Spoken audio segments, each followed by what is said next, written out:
Hi, this is Britt Dahlbeck, and this is my video blog for Counseling 521.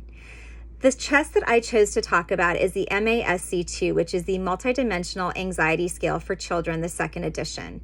Both editions are by Dr. John Walsh. One was in 1997 and the second edition in 2012. The publisher, MultiHealth Systems Incorporated, their website, and I will refer to them as MHS in this video blog, describes the MASC2 as assessing a broad range of anxiety symptoms in children and adolescents.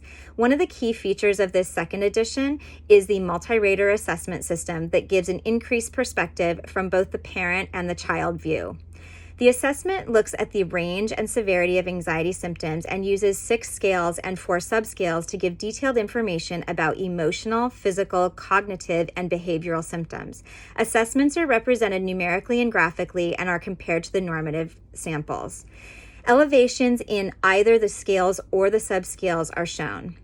The suggested use of this assessment is for early identification, diagnosis, treatment planning, and progress monitoring. Progress reports measure changes over time, and Police et al. In 2018 say progress reports can be an important part of successful treatment. The population that this test serves is between 8 years old and 19 years old and has a 3rd grade reading level. It is a 50-item self-reported test that takes approximately 15 minutes to complete. The reliability for this test is shown through Cronbach's Alpha and is strong at 0.89 for the parent total score and 0.92 for the self-report total score. It has a high test-retest reliability at an interval of 1 to 4 weeks between tests at 0.93 for the parent score and 0.89 for the youth self-score. MHS reports that there is strong discriminant validity between those that have been diagnosed with separation anxiety disorder, generalized anxiety disorder, or social phobia, and the normative sample group. MHS also says that the MASC2 can accurately distinguish between clinical and non-clinical groups, as well as between specific diagnoses.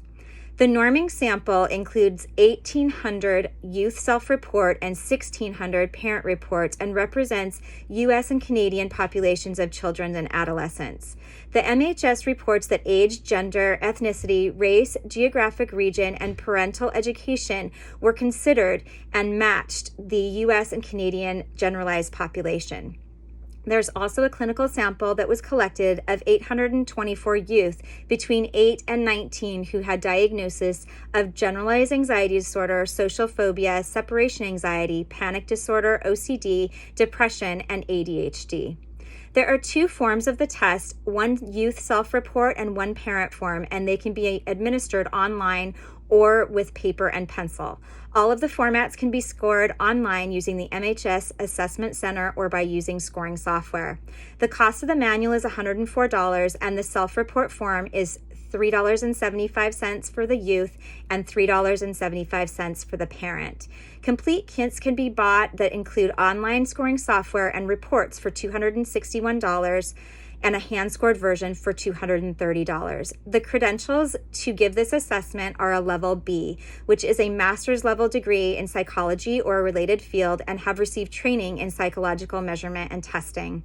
What I would like to know more about before basing my decision to use this assessment is other validity data such as convergent validity, specific content, as well as cultural norming data for the clinical group. Before I would feel comfortable choosing this assessment, I would like to compare it to another anxiety assessment such as the SCAS child version, and then I could make it a decision. Thanks so much.